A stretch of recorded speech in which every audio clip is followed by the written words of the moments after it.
Hello everyone and welcome to another edition of the Glorious Wrestling Podcast. My name is Nick Negropontis and today we'll be discussing the SmackDown exclusive Money in the Bank pay-per-view.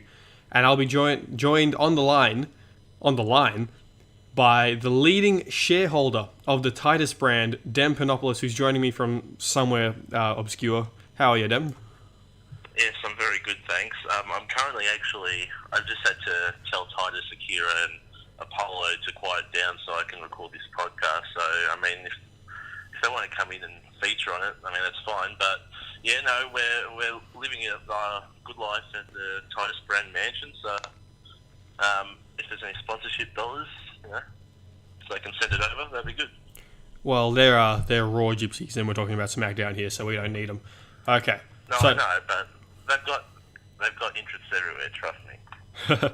And I guess if you're talking about two people who are loud as hell, you're not going to go past Tozawa and Titus. Anyway, let's get straight into it because there's no real point in rambling. So, with the Money in the Bank pay-per-view is this Monday morning if you're in Australia, Sunday night if you're anywhere else. There are only 5 matches on the card, which is a bit interesting. So, what we're going to start with is, obviously there are a lot of guys on the SmackDown roster who are missing out on this pay-per-view. What would you like to see as like a 6th match? Maybe not necessarily on the pre-show, but just another match that could have been added to this pay-per-view. Well, it's interesting because if you look at it, even though there's 5 matches, most of the top, the mid to top card is being used. So it's not like stars are missing out, with the exception of Rusev. I mean, we haven't even seen him yet. He might come out at some stage, Money in the Bank match. Who knows? But there's guys like Ty Dillinger that, he's still very over. The whole 10 chance is big. There's like Luke Harper. You could even have Luke Harper versus Aiden English as because if you've got 5 big matches, which they are, even the women's title match, even though the participants might not be legitimate stars, they're all big matches. So if you had like a Luke Harper versus Aiden English, which was teased as a feud earlier, a couple of weeks ago, maybe that. I expect there to be fashion files. Yeah. Do you expect that? Yeah, so that's all really Breezango needs at the moment. If they're not in the title feud, that's the best thing that will get them over. Agree. Yep. So, yeah. Otherwise, I don't think it's too bad having 5 matches. Yourself? If I had to add something, I agree. I think the best thing to do would be either a Breezango match with American Alpha coming out and attacking them, revealing them to be the guys attacking them, which I think is what they're going to do. Or you do something like a Dillinger versus Rowan versus Rawley versus Harper, like a fatal 4-way with the winner being added to the Money in the Bank ladder match, which we'll talk about more later. But I feel like it does seem a match short, even though you've got 2 ladder matches on there. I can't see Mahal Orton being longer than 20 minutes. It better bloody well not be. Lana Naomi is going to be a short one, so it kind of feels a bit short. It feels like it needs one more match just to fill out time. Yeah, but then you could, to fill out time, you could have big entrances. The entrances alone for each Money in the Bank match could take 10 minutes each. Yeah. Plus the New Day special entrance. I know the entrant we're looking at in-ring stuff, but that's what will stretch this pay-per-view out to be an appropriate time, which is probably 2.5 hours or something. Yeah, there's no way it gets to 3. It's not the full 3 hours. It's closer to 2 hours than 3 hours. So yeah, I just think the entrances will take a long time. I just think because it's a Money in the Bank pay-per-view, it should be closer to 3 hours. It's not like a Backlash or a smaller SmackDown pay-per-view. It is Money in the Bank, and it should fill out. And I think you can do that with Breezango or anyone else, because SmackDown has a lot of depth at the moment. Yep. Cena, guys like Cena and Kane aren't even there, and they're still struggling to find roles for everyone. Anyway, let's move straight into the first match on the card. Probably the most unexpected match on the card, the SmackDown Women's Championship match, Naomi versus Lana. If you had told me that Naomi versus Lana would be a Women's Championship match, even in January, I probably would have attacked you viciously. But we're here. Not even January. We're talking 2 weeks ago. No, I mean, like, even the fact that Naomi is the established champion, and now Lana is her challenger. It's just baffling. Yeah, it's ridiculous. Take us through the why. Why? Because Eva Marie is money, and someone needs to fill that role. And all the other women are in the Money in the Bank match, and Naomi had to do something. And they've been pumping Lana up for ages. And this gimmick, I guess, suits her to an extent. If it's a sort of similar, it's not Emma's gimmick, but it's similar to it. It's like a hybrid between Emma's gimmick and the Emmalina one and Eva Marie. Yeah. They wanted Eva Marie to get big heat, and then she's left the company. Oh no, Lana's popular.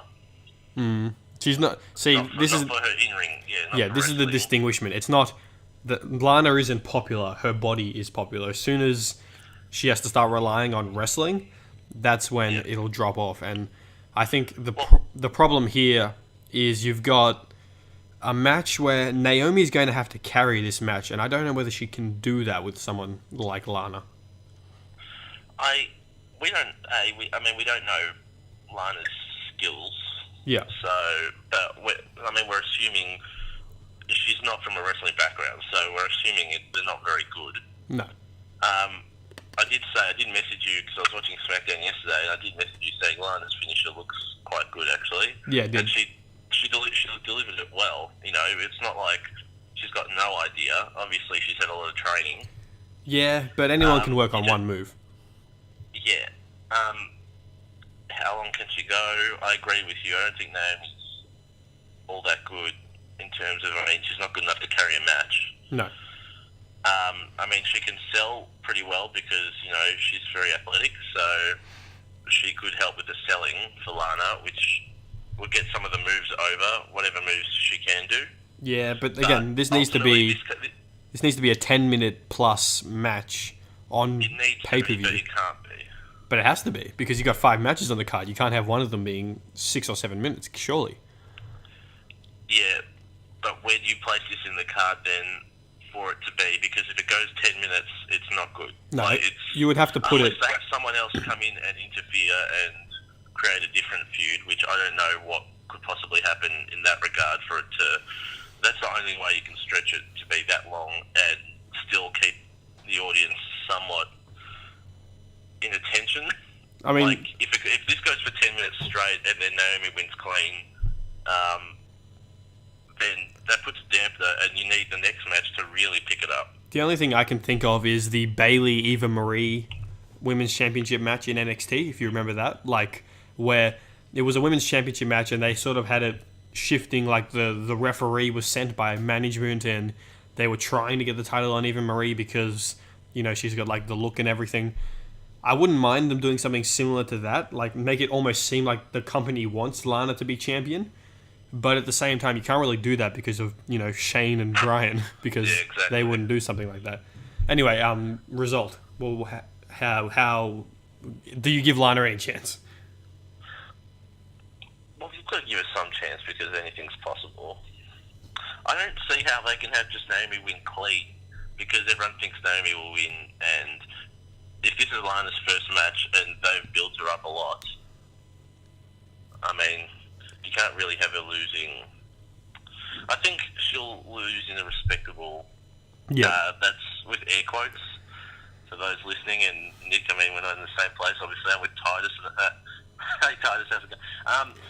So that's air quotes. Lana's got to be respectable, but Naomi has to win because it doesn't make sense to have Lana as champion right now, or ever, but right now particularly. Yeah, agreed. Naomi has to win. It'll be clean, but Lana will look good in the loss. Or they'll try to make her look good in the loss. The only real problem, I guess, is if Lana uses that finisher and Naomi kicks out of it, it's already kind of lost its impact. But at the same time, you can't have her win. So, imagine Jinder Mahal and Lana as the two respective champions of SmackDown at the same time. That can't happen. It just can't. You can't do that. Yes. Anyway, so the next match on the card is the SmackDown Tag Team Championship match between the Usos and the New Day. How good have the Usos been since they won those titles? Yeah, well, they've been awesome. But this is exactly what we thought when they first turned heel. This is what they could do straight away, and they held out on us for, what was it, a couple of months? Yeah. It was a while, but they've been fantastic. This is the up, down, down match. Really, it should be sponsored by up, down, down, because we know the chemistry these guys have on that YouTube show. And you can see it. You can just see the chemistry oozing out of all of them. But they've got the Usos are great. Like cut great promos, and people thought because they were, when they were facing, they did the same promo every week that they were crap. No, it's just what's written for them. Yep.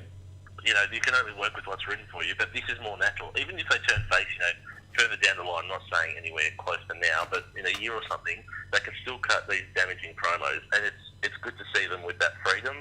And obviously, they're one of the best tag teams in WWE, maybe the world as well, just because how long they've been working and how smooth they make things look. So, except for the clothesline from Fandango to take one of the Usos out. Yeah, where he couldn't jump over, which was pretty funny. But they've been fantastic, and we've been waiting for this feud for ages. And heel Usos versus New Day. But, okay, so I'm guessing you're in agreement here that this won't be the end of the feud. This will sort of just be the launching pad. So it has to be, because New Day only just came back. So I'm getting the feeling this will be the Usos retaining via some sort of shenanigans. What do you reckon? Yeah, no, I had the same thing. I know it's boring and we might have some boring predictions, but I think it's the same thing only because you can't have the New Day back for 3 weeks as a face team and just beat the tag team that's been carrying the division for a long time. Correct, and you can't because there's no other challenger beneath them. You need to stretch this out. Well, yeah, exactly. Yeah, and this feud will be entertaining for a while to come. So the longer this feud goes on, the better for the viewer. But it means that SmackDown, you can have them doing 10 minutes every week. Yep. Even if it's just promos, you can have it going on. And then you have, Breezango in the background. You've got the Colognes. So, the Usos have to win, I believe. Yeah, I agree. I don't want the New Day to take the titles off the Usos at any stage, to be honest. I feel like Harper and Rowan have to be the ones later in the year as sort of a tweener team to take the titles off the Usos. I wouldn't have New Day dethroning him at any stage. Okay, yeah. Alright, so let's move on to the Women's Money in the Bank ladder match. Obviously, none of the competitors in this match have any ladder match experience. You have Tamina in there who can barely move because she's like 40 years old and has 3 kids or something. If you follow us on Twitter, the person who runs the Twitter account has not been too kind towards Tamina. Rightfully so, to be honest. Then you have Carmella, who's still quite green, still learning. You have Becky and Charlotte, who are very experienced, and obviously Natty, who's also very experienced. What kind of spots are you expecting? Because obviously they'll want to do big things to sort of show, hey, we can do this. This will be like any other ladder match. But I'm actually quite worried that this could hurt a few of them. Hurt physically or hurt? Oh, I would not be. I think there's a better chance of someone living with an injury than not in this match. Yeah, I agree. I think you have to see a Shield-like powerbomb table spot on Tamina. I think someone will go through a ladder, and it probably has to be Becky, I think. Yeah, I think Becky and Natty were the only 2 people who would be safe enough to take that spot. Well, probably Charlotte as well, but yeah, she's a bit crazy in terms of she'll do anything. We will see a moonsault off a ladder. That will happen. Yes. I mean, this is a tough one because it's a 5-woman match, but again, Tamina's got no chance, and she's not very good. No, she has no chance. No. So she has to be one that maybe early on rips through everyone, and it looks like she's, that's the only time, because everyone has to get their go in this match. Yeah, but I wouldn't trust her with any of those big spots. No, I'm just saying, clothesline everyone, just do these slams to everyone, but nothing involving foreign objects. Yeah. Just have everyone laid out, and then it's just her in the ring, and then she grabs a ladder, and then someone comes, like Becky comes and fixes her up. But it's tough. We have to see the table spots. We have to see the ladder spots. Otherwise, we don't want this to be a men's. So we want it to be men's Money in the Bank and women's Money in the Bank. We don't want it to be, the women's one is on a lesser pedestal because it's a new thing and because it's involving the female talent. Because chances are, Natty, Becky, and Charlotte in it, they can make this amazing. Correct. Let's go through some of the well, we've already gone through Tamina, I guess, but Natalya, I don't really think she should win it. I don't think the company sees her as a champion anymore. I think she's just a hand to help everyone get through. And I totally agree with that. I don't think, it wouldn't feel right with her as the Money in the Bank briefcase. Like, she's a veteran. She could sort of just go into a title feud. She doesn't need it.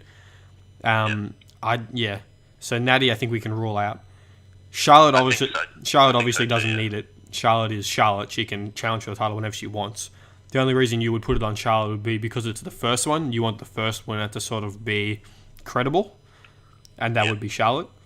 Becky, I love, Becky's my favorite wrestler. Like, full stop, favorite wrestler. I don't, in a similar way to what we'll discuss probably with Sami Zayn, I don't think Becky's character works with the Money in the Bank briefcase, because she's not an opportunist. She's not an edge. She's more of a I want to do it the right way. Which leaves us with really only one option for the winner, and I think we'll have the same one here. It's the one we both agree on. Yeah. You take this is something... so it's Carmella, but, I mean, we have said this... Before this was first announced, because when was this announced? Maybe 3 weeks ago? Yeah. 4 weeks ago? Yeah. We assumed, I think we even talked about in a previous podcast where we spoke about a potential Money in the Bank match for the women, and we both agreed at that time that Carmella should win it. Yeah, Carmella and Alexa Bliss were the only two who could possibly win it. Yeah, and Alexa was holding a title at the time, so... and this was a couple of months ago, so now we're 3 days from the event, and still, it just makes sense, yes, she's green, but you can hold this for a year, and you can build her up. Exactly. So, and she's got Ellsworth on the side that, helps pull off sneaky tactics or whatever. You could even have one of the women trying to get in the ring as Carmella climbs the ladder and Ellsworth is holding the foot. Oh, so there's no question. There's no question Ellsworth is going to be crucial in her winning. No question. Yes. So, and then I know you've said this before, and I want to step on if you were going to say this, but I know this is your thing where she can redesign the briefcase to be like a bag or to be something that suits her character. Yeah. I think we'll see her do that if they let her. At the same, lets her cut more promos, because she was under the tutelage of Enzo for ages. Carmella is great on the mic. So if you give her more time, she'll have that ability to cut promos. So I think that's the best thing to do. Plus, I think you have to have a heel winning it first up. Agreed. Because they're the sneaky ones, they're the opportunistic ones. Yeah. And especially with the first one where you're trying to establish it, you need to have someone opportunistic winning it rather than the feel-good story, the crowd favourite, because, as you said, the only two crowd favourites in this match don't really need it, or it doesn't suit the character. Yep, agreed. And if we're talking about when Carmella should cash in, I don't think it should be anytime soon. I think Carmella is one that you need to build for 4 or 5 months. At least build up the importance of the briefcase as if she's holding it, going to cash in and then changing her mind. I think we need to see that a bit. And obviously Carmella will be more than a credible champion considering, the champion SmackDown is producing and the opportunities they're giving out. Carmella obviously has the look. She's building the in-ring ability, and I have no problem with her eventually cashing in, but I think it has to be early next year or after WrestleMania. I was going to suggest in between Royal Rumble and WrestleMania. Yeah. Because, I don't think you can have the first Money in the Bank winner holding it until that WrestleMania, having that cloud over the women's match. Yeah. And, especially, with the first one, especially with the heel holding it, I think you need to have it before WrestleMania. Maybe give her a good month or two with the title before dropping it. So let's move on to the WWE Championship match, Jinder Mahal versus Randy Orton. And the reason we're doing this here, obviously, because I assume we both believe that this can't main event the show. Not if they want everyone to leave happy. Yeah, I mean, obviously, I think we both agree that Jinder is going to retain. This seems like a pretty obvious pay-per-view, maybe excluding the men's Money in the Bank ladder match. So I feel like Jinder closing the show out, retaining his title over Orton, probably isn't the way that it should go, especially when the men's Money in the Bank ladder match is so stacked with talent. So I feel like this has to go on probably just before the Money in the Bank ladder match. Yeah, I just don't see this as a main event caliber match. And I guess if we're going to talk about how Jinder has gone since winning the title at Backlash, I feel like they've... I don't know, what's the best way to say this? I feel like they're trying to polish a turd, if we're trying to put it in the best way possible here. They've given him the best entrances. They've got he's got his heel lackeys. He's got the title, obviously. He's got like a cool Titantron entrance and everything. But he just isn't... He's not believable because he's not that good. He's a mid-carder at best. You can tell in his promo delivery and the way he carries himself. And he's nothing special in ring. It's just not believable. It's just like they've just elevated a mid-card guy to the main event scene and it just feels wrong. And I know, JBL was saying, this is a similar story to him on commentary, where he won the title from nowhere or whatever happened with his, I can't quite remember. But it's like, and that really gave him a breath of fresh air. But this isn't the same because JBL was part of the APA, which was completely over, and, that was his background. Yeah. Whereas Jinder's literally come from the bottom of the card with no one really, and I've heard podcasts of Jinder, and he seems like a nice guy. Yeah. And all that. But it's to get into the Indian market. This isn't something that they're doing because they think he's really credible. And they're probably just waiting for John Cena to come back or something. I just don't get it. To take the title off him or something. Yeah. I mean, Orton can't take the title off him, even though they might pull a swerve and give it to him. But if they give Orton the title, remember this means that we have to have more Mahal versus Orton. Yeah. No. So that doesn't make sense. Jinder has to win. The Singh brothers have to get involved as usual because Jinder seemingly can't win on his own. Yeah. And obviously you got the hometown curse, which means Orton won't win. Well, yeah, so that's the only reason why they might pull a swerve, because everyone knows that. But again, they're not going to extend this feud. Please tell me they're not going to extend this feud. No. And you spoke about Mahal's promos, and his voice is a bit monotonous, and you can't hear it over the crowd if you're watching it sometimes on TV. The crowd is, whether it's Kevin Dunn in the background putting the crowd noises up, you can't hear half of what Mahal's saying. Yeah. So, I mean, I'm happy they've given him a chance. I think it's worth a chance to see how he would go and to see how it would affect, entering that Indian market. But they need to find the right time to get the title off him. I'm happy for it to wait another couple of months, whether it's at SummerSlam or whatever, because it doesn't make sense for him to lose it now. No. It doesn't make sense for him to lose it on some random SmackDown when you clearly put resources into him. Yeah. And if you're entering that market, you need to have him lose to a real big name. So then they go, well, he was champion, and I know he lost, but he lost to John Cena. Is that what you're thinking? If we're going ahead to SummerSlam here, are you thinking they're going to do Jinder versus Cena? Yeah, and I know we'll talk about that later, but yeah, I think Jinder versus Cena probably makes the most sense. Yeah. Cena can carry him. But yeah, we'll talk about SummerSlam predictions a bit later. Yes, that's what I think. Okay, so let's move on to the men's Money in the Bank ladder match, which we both think should main event the show. Before we get into the match itself... Exciting. It is. We like all the participants. Yeah, I have no problem with any of them winning, to be honest. Should there be a 7th or 8th competitor in the match? I know if you go across most of the Money in the Bank ladder matches WWE have held, they average about 7 to 8 competitors. You won't find many with 5 and 6. Do you think... SmackDown obviously had the talent to add. Do you think they should have thrown in a Dillinger or a Harper or a Mojo? Yeah, I do. Only because, well, if they add them in, clearly they're not going to win, whereas now it's a genuine, throw them up in the air and whoever's name sticks to the wall could win. So it's not predictable, but this is where if you had built up Kalisto properly and got him into being a mid-carder, then you could add Dillinger and Kalisto to this, because you want someone that does the flips. You want someone that's going to do something really eye-catching. Yeah. Styles can do that. Sami Zayn can do that. But just someone that's there to, do do it without being a credible challenger, so they could take out a couple of people and leave it with 4 remaining or whoever.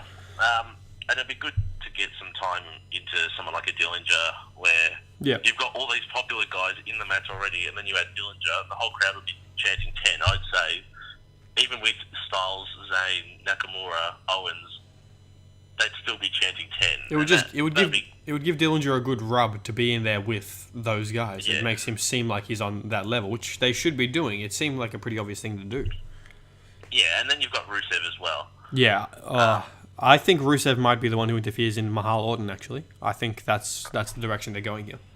And then you have that lets you do Orton, Rusev at SummerSlam, and then Mahal can go his own way. I think that's... Yeah. I mean, obviously, Rusev wanted a championship match at Money in the Bank, and now he hasn't gotten it. And so, who knows? But yeah, I think they have to involve Rusev somehow. Something. Anyway, let's go through all 6 men who are in the match and their chances of winning. Obviously, probably the lowest chance of winning would be Dolph. Yes. He's had his time. He's probably not going to be a champion again. He's probably just in there because he's still Dolph Ziggler. He's still great, and he still deserves to be in the match. But he's probably not going to win this match. No, and I think he's in this match to set up a feud. Because there's 6 guys here, you could pair them off. Yeah. I mean, Sami Zayn versus Dolph Ziggler feud would be fine by me. But yeah, he's the only one where you go, well, he's got no chance, next to no chance, because you never know. SmackDown's come up with some good booking, some unexpected booking, which is always good. But yeah, Ziggler, the fact they can sell the ladder shots, they can sell going through tables or whatever they choose to do, that's his prime value. So, and plus they've already had that surprise where he won that number 1 contenders match early in SmackDown Live's years, so you can't have him win. No, and it doesn't quite work as well with like the surprise thing, considering he's a heel. Next up, Shinsuke. I don't think Shinsuke should win. He's just joined the main roster. He doesn't need the Money in the Bank briefcase. He's still months away from being a guy who you'd want the title on. Obviously, he finished SmackDown with holding the briefcase in the air, which is as big a jinx as anything. So obviously, he probably won't be winning. I think Shinsuke is someone they need to take their time with, and I don't think putting the briefcase on him works with his character. Can you imagine him doing his entrance with a briefcase? Yeah, it's a bit... that would be a bit weird, but so is the fact that they've got fireworks sounds with no fireworks. So it's the Ryback. It's the Ryback fireworks. Yeah, that's good for Shinsuke for his future. I thought he was a pretty decent chance actually prior to him holding the briefcase yesterday on SmackDown. So Death sentence. I didn't think he was going to win. And again, we could have the same winner here. I don't know. We haven't really discussed this one, but I thought he was the second chance to win out of the 6. I rated him number 2. Now I rate him number 5. Yeah. Okay. Take us through your number 1. Number 1. Yeah. Yeah, I think Baron Corbin will win. Yeah. Because fine. I don't think any of these guys, except for Kevin Owens, it's to hold a briefcase down the entrance. Yeah. But I think they'll have Baron Corbin win because he looks like he doesn't care, and he looks like he could genuinely just cash in at any time. Yeah. And he doesn't care. He could say, I don't need the briefcase to win the title, which could even open up a feud with the champion before cashing it in. Who knows? But I think Baron Corbin is the one. He's a bit of an X factor here, even though he's the biggest guy, even though he's probably got the lowest amount of moves in his skill set. Yeah. I think he's the obvious one. And again, a heel winning, but I think it makes sense, even though that means 4 heels win on the card. Yeah. To me, that makes sense. Yeah. I can't see any of the faces outside of maybe Sammy winning this. But yeah, Corbin, for a long time, he was the guy who I agreed. I thought he was the one who would be the favorite and would be the one to win. I just don't know if Corbin winning his first title should be through the briefcase. I feel like he's a guy who you can put the title on credibly. Is that a word? Credibly? Anyway. Yeah. You can put the title on him without needing the briefcase. And as likely as it seems, I mean, I think he's the favorite to win in most people's eyes. Which, when you step back and think about it, Baron Corbin was a guy in NXT who many people saw as a mid-carder at best. Like, his final match was against Austin Aries, and he put Aries over clean. And now he's the front runner to be arguably the next WWE champion. So he's come a long way, and he definitely deserves it. I just don't know if it will work with Corbin as Money in the Bank. I just don't. I mean, obviously, I feel like I agree that he's the one that probably will win. I just don't know if he's the one who should win. I'm guessing you think Kevin Owens. Yeah, I think we're going to have a situation where Kevin Owens holds the US title and the briefcase. If you think about it, like America and Mr. Money in the Bank. I mean, you have to think that the guys are going to be called Mr. Money in the Bank because that's what they're always called. And I agree that Kevin Owens, I mean, that suits him to a T. That would be. And it's happened before. Miz held the US title and the briefcase at the same time. And imagine if Owens sticks his face on the briefcase. Like, it would just be the greatest thing ever. And yeah, that'd be funny. Obviously, Owens is a former champion, so he's credible. It suits him perfectly, and it can be almost like we don't have plans for Kevin to win the title, but it's a get out of jail free card. If you ever need to like swerve something or flip the script, you can just use that with Kevin in the briefcase. It doesn't have to be we're building the next big star. We're using an established star and putting the title on him when it's needed. You know. So that's why I feel like Kevin Owens is the guy to win the match rather than the guy who probably will end up winning, because he has the US title, so they're probably just going to keep him going in that direction, which is why I thought Owens was the logical guy to win last year, but then they ended up doing the Shield thing. So the next guy obviously in the match is AJ Styles. I don't think either of us think he's much of a chance to win. He's probably just in there to give it some star power and credibility. I honestly think AJ Styles is the guy who's going to challenge Mahal at SummerSlam. So I think AJ is just going to be one of the people making up the match and not really have much chance of actually winning it. Yeah. Okay. Well, so in my ratings of 1 to 6, who's going to win? You know, I had Owens at 2, by the way. You know, so your logic rings true to me, but I still think Baron Corbin. Styles. I think Styles is probably the best face chance of winning, though. I mean, I know you're saying making up the numbers. But I just think, you know, he has that chance because, kind of like Owens, he's already held the title. Yeah. There's not that, you know, he needs the briefcase to win his first title.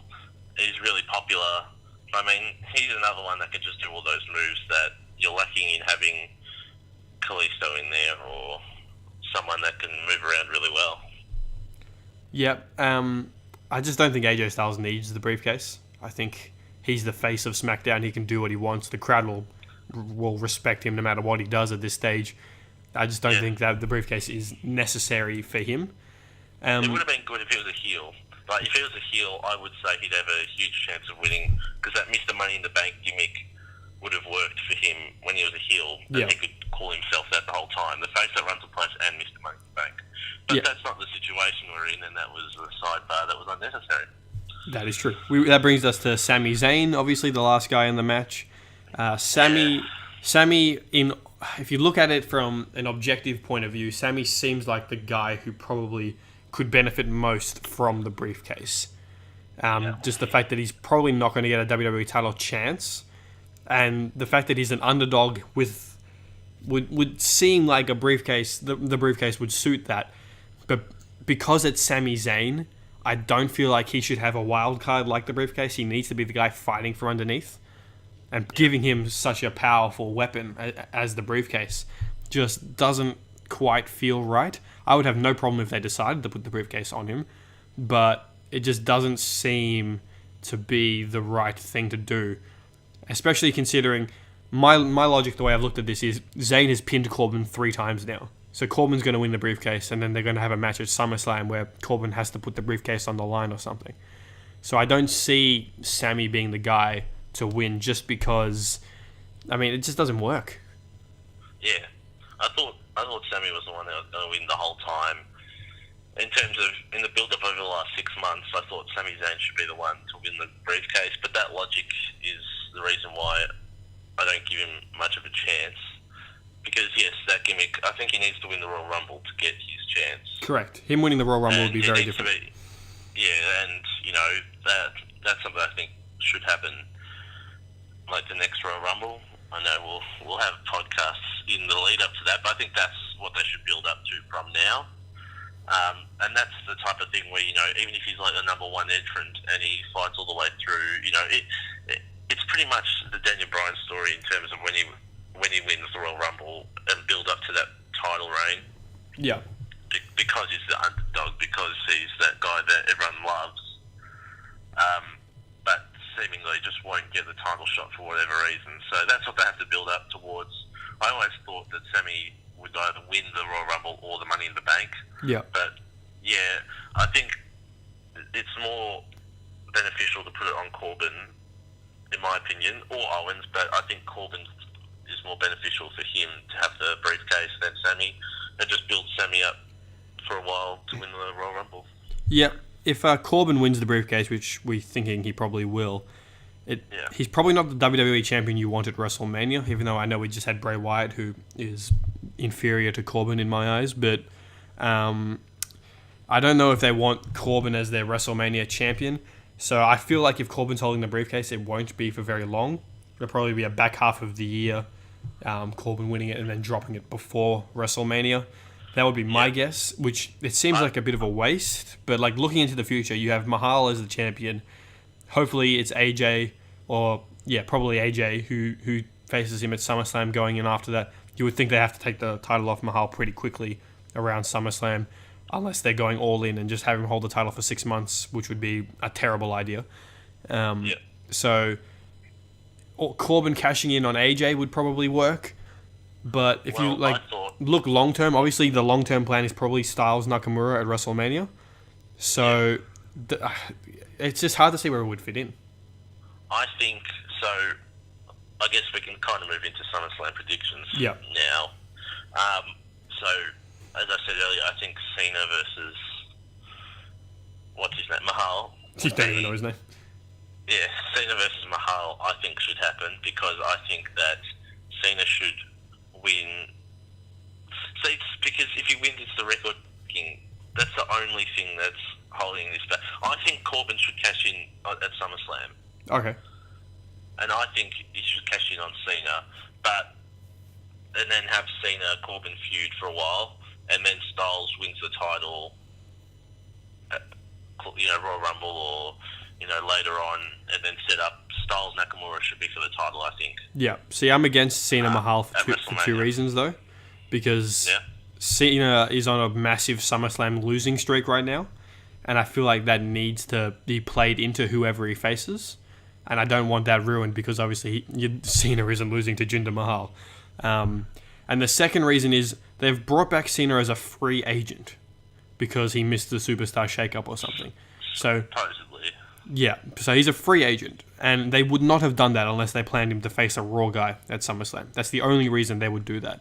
Like, they wouldn't say, "Oh, he's a free agent, but he's going to keep working on SmackDown anyway." Like, to me, that doesn't make sense.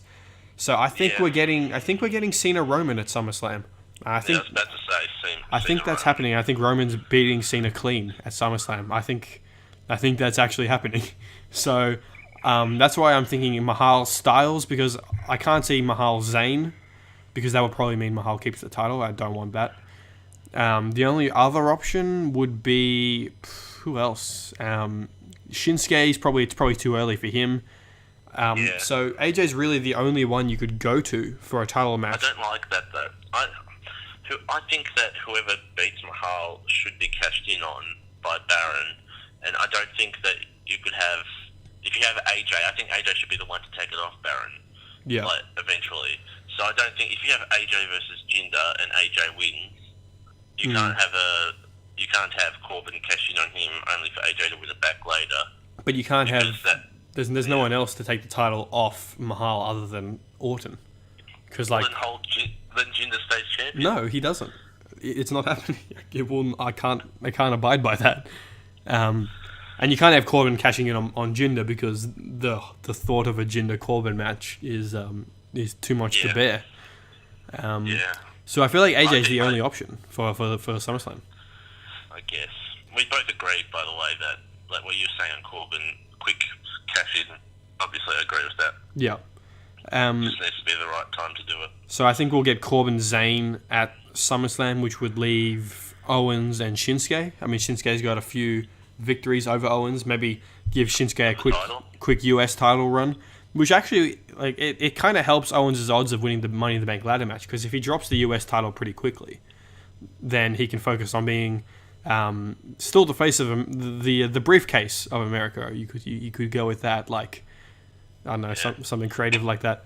He doesn't need the US title. Shinsuke as US champion would be really cool, even if it's just a quick run before leading into the Royal Rumble or something. As far as the rest of SmackDown goes, I think we're getting Naomi and Charlotte, or Naomi, Charlotte, and Becky, with Carmella waiting in the wings. I think Rusev and Orton will probably also happen, and then you've got Usos and New Day again. Yeah. The other one to come in here is whether he comes back or not is Chris Jericho. Yep. Because, I mean, who knows if he'll come back. But I saw that his band announced European tour dates or something, but I can't quite remember when. Yeah. It's later in the year, so I wonder if they won't bring him back and he'll be a surprise entrant in the Royal Rumble and that's his return. Yep. I wouldn't be surprised if we don't see Jericho for a while. Then again, it's Chris Jericho who can do anything he wants. Yeah, he could be back within a month. So, yeah. But yeah, I agree with Orton Rusev. I don't know. It probably makes sense for Rusev to interfere in the match. Yeah. I mean, they need to find a way to keep the title on Jinder because obviously you can't beat Orton clean. Yeah. And I think the worst thing they did was keep Bray Wyatt heel and have Orton go face. Oh, agreed. Totally agree. This all could have been so much better if Wyatt was a tweener, not even a face, just a tweener. Yeah. And Orton was a heel, and that opened so many options, even if there's a little bit a lack of face talent on SmackDown. Well, but still, that could have been really good. So, yeah, I think Orton Rusev would be the smart move to make and build Rusev up.